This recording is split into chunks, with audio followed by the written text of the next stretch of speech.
देखिए कैलिपर क्या होता है, इससे पहले हम जानते हैं कि ये कैलिपर जो है ये है क्या। ये क्या है, मार्किंग टूल है। मार्किंग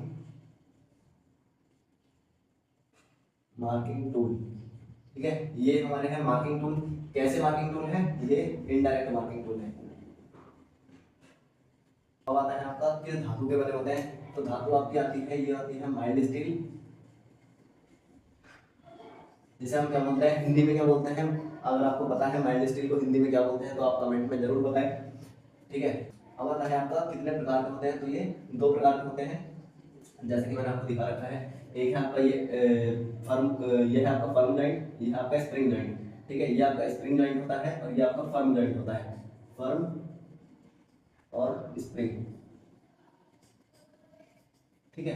ये आपके दो तरह के हो गए, कौन कौन सा, मैं यहाँ लिख दे रहा हूँ, फर्म और स्प्रिंग जॉइंट, ठीक है। हम जानते हैं इनका जो उपयोग है वो किस लिए होता है। देखिए सबसे पहले जानेंगे हम इनसाइड का, इनसाइड, और फिर हम जानेंगे आउटसाइड का। तो इनसाइड कैलिपर का यूज जो होता है वो जैसे कोई बेलनाकार जॉब होती है, ठीक है।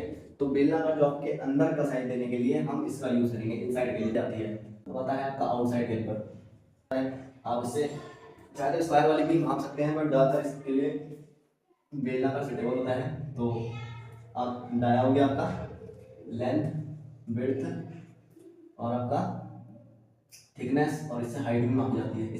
इसका लीस्ट काउंट इसका, अब मान लीजिए अब जब आप इसके द्वारा कोई मेजर करेंगे तो आप अपने स्टील रूल को मापेंगे, स्टील रूल का जो लीस्ट काउंट होता है वो 0.5 होता है, तो इसका भी 0.5 हो जाएगा mm में।